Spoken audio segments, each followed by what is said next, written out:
Le bottom du Bitcoin n'est pas à 70 000. Il n'est pas non plus à 60 000. Il a un autre prix.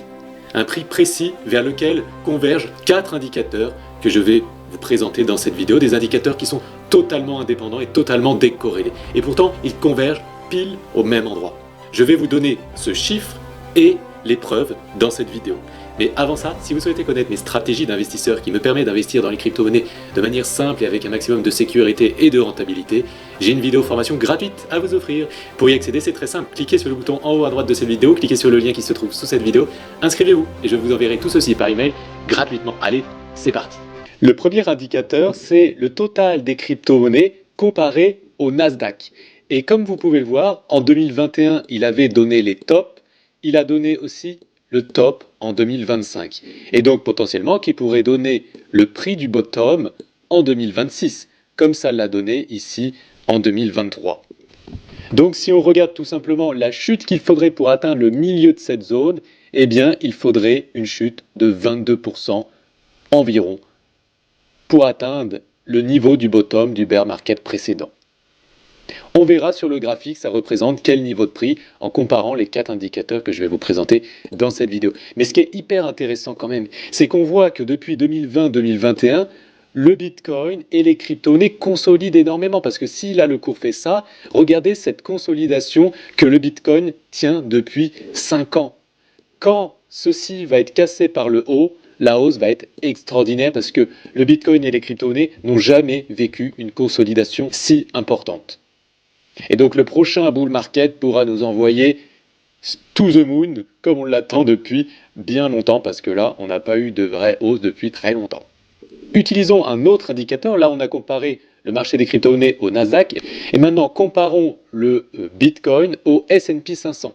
Et là, on peut voir que, déjà, nous sommes dans un magnifique canal haussier, comme vous pouvez le voir ici. Et les bottoms des 2 dernières bear markets ont été identifiés sur le bas de ce canal haussier et le top des 2 derniers bull runs a été identifié par le haut de ce canal haussier. Donc c'est très représentatif.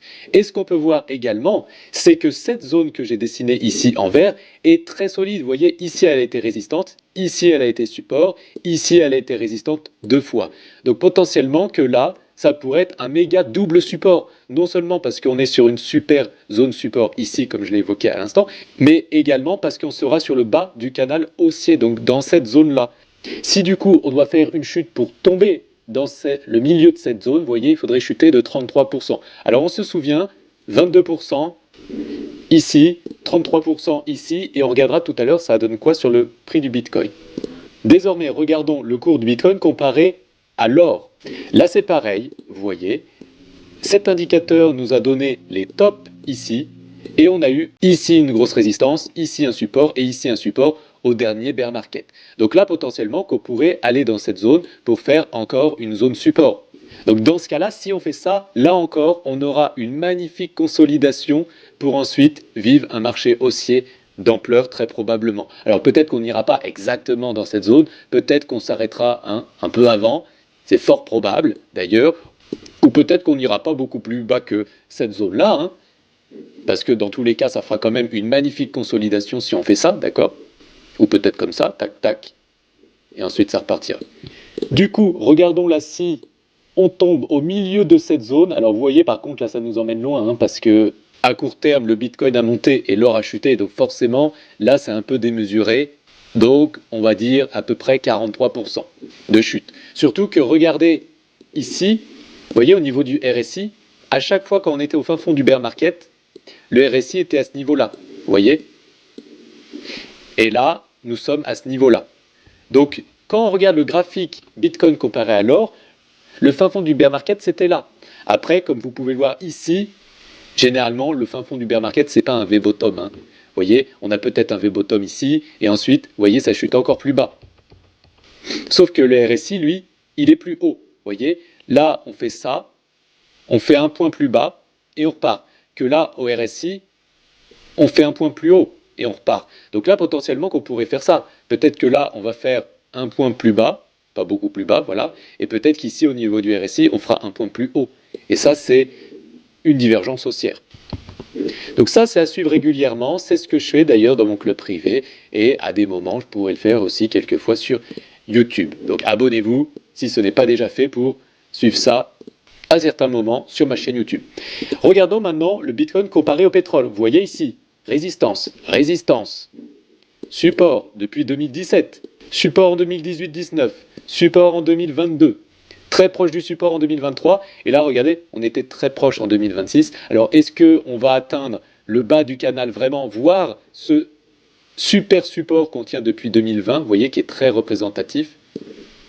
Donc là, on pourrait aller dans cette zone-là pour ensuite repartir. Dans ce cas-là, ça ferait une chute d'environ, si on va sur le bas du canal haussier, 30%. Et on verra à la fin de cette vidéo, ça représente quel chiffre concrètement, quel prix concrètement. Mais avant ça, faisons une analyse macroéconomique. En l'occurrence, quand on regarde les taux directeurs et en l'occurrence les probabilités de baisse ou d'augmentation de taux, eh bien, vous voyez, en 2026, il y aurait, d'après la haute finance, des stabilisations de taux en 2026 et en 2027, une hausse de taux et ensuite stabilisation. Mais vous voyez que les statistiques sont très proches, donc c'est quand même assez peu probable. Surtout si on vit un choc pétrolier, hein, comme je vous l'ai dit dans mes précédentes vidéos sur YouTube, il ne faut pas que le pétrole reste haut pendant plus de 3 mois. Donc c'est-à-dire mars, avril, mai. Alors il faut que fin mai, début juin, le pétrole retourne sous les 80 $. Pourquoi? Parce que sinon, plus le temps va passer, donc durant le mois de juin, etc., dans les jours et semaines qui suivront, plus on va tendre vers un choc pétrolier et potentiellement une stagflation, ce qui serait le pire des scénarios. Et là, on va vivre un bear market qui va durer un certain temps. Donc pour éviter ce choc que les crypto-monnaies n'ont jamais vécu de toute leur existence, c'est très rare hein, les chocs pétroliers, et c'est très rare aussi les stagflations, donc c'est quand même assez peu probable, parce que historiquement c'est très rare, mais ça ne veut pas dire que c'est impossible non plus. Cependant, pour éviter ça, il faut absolument que le cours du pétrole chute rapidement dans les jours ou semaines à venir sous les 80 $, ce qui n'est pas du tout le cas pour le moment. Mais on peut acheter d'autres actifs qui, même dans un choc pétrolier, prendront de la valeur, parce que l'argent ne disparaît pas. C'est pas que les cryptos crashent et les marchés financiers crashent que tout crash. Non, il ne disparaît pas, les gens vendent un actif pour acheter un autre.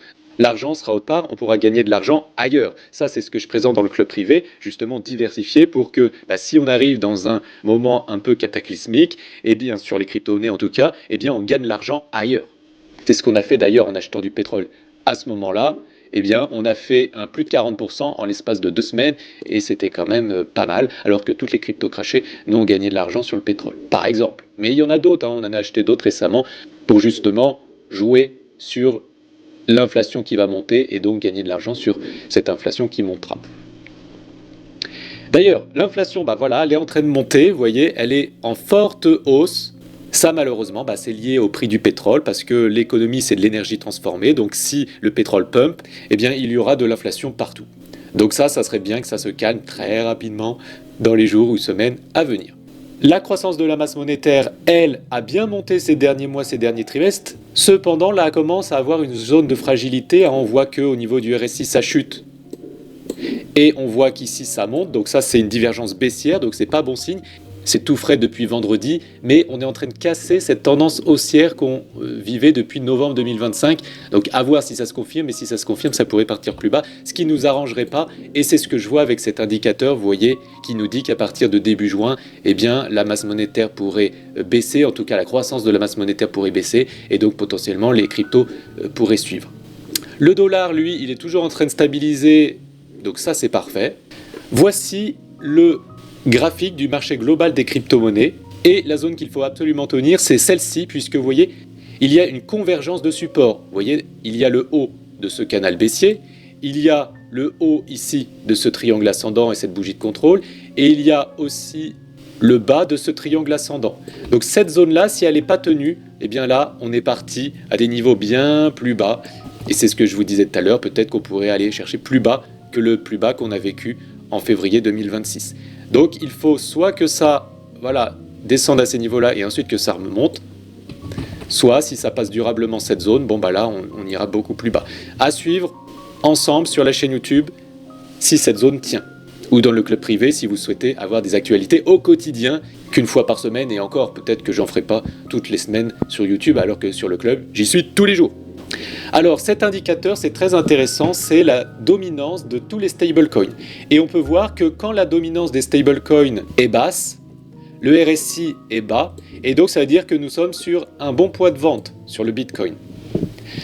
A contrario, quand le RSI est haut, par exemple ici ou ici, nous sommes sur un bon point d'achat sur le Bitcoin.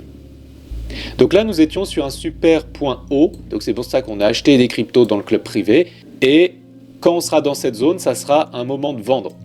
Pour l'instant, on n'y est pas, mais par contre, on voit qu'on est dans un magnifique canal haussier, comme vous pouvez le voir ici, et à chaque fois qu'on était là, vous voyez, c'était des points hauts. Ici, point haut, ici, point haut sur le Bitcoin, ici, point haut, et là, vous voyez, on est pile dessus.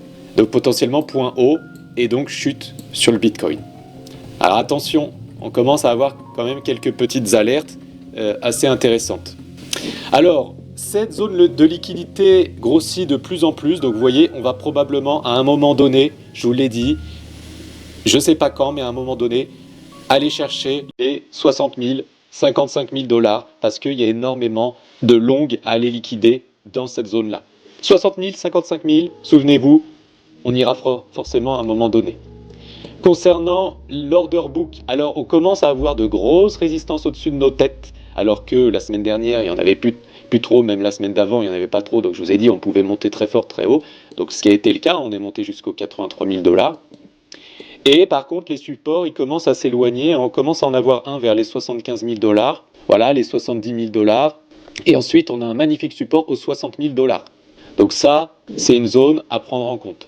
Et donc concernant le prix du Bitcoin et le potentiel bottom en comparant ce qu'on a vu au début de la vidéo, donc moins 22%, moins 33% et moins 30%, donc ça fait à peu près un moins 30%, et donc vous voyez, ça nous emmène ici vers les 54 000 $, c'est une zone plus ou moins autour vers laquelle on pourrait aller, donc ça pourrait être un peu plus bas, hein, les 50 000 $ par exemple, puisque à chaque fois je prenais le milieu de la zone, pas le plus bas. Donc 50 000 $, ça pourrait être une zone très très intéressante.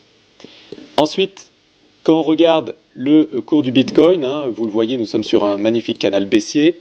Et je vous avais dit la semaine dernière qu'ici au RSI, à chaque fois qu'on était dans les zones hautes, on avait un gros crash ensuite sur le Bitcoin. Zone haute, gros crash sur le Bitcoin. Et là, je vous ai dit, on était sur la zone haute. Donc potentiellement, gros crash sur le Bitcoin. Et je vous avais dit aussi que je vendrais quelques cryptos entre les 80 000 et les 100 000 $, c'est pour ça que j'avais mis cette black box, et c'est ce qu'on a fait dans le club privé, on a vendu quelques altcoins dans cette zone-là pour encaisser un peu de gain des cryptos qu'on avait achetés précédemment, pour protéger le capital.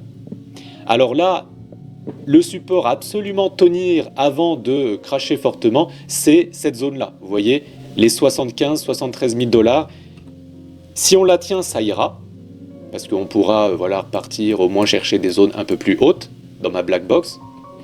Si on ne la tient pas, eh bien là on peut aller chercher beaucoup plus bas, donc potentiellement même plus bas que le précédent plus bas de février 2026. Mais la première target sera déjà les 65 000 $ ici, parce qu'on a un support. Voilà, abonnez-vous si ce n'est pas déjà fait pour le suivi chaque semaine. Ciao!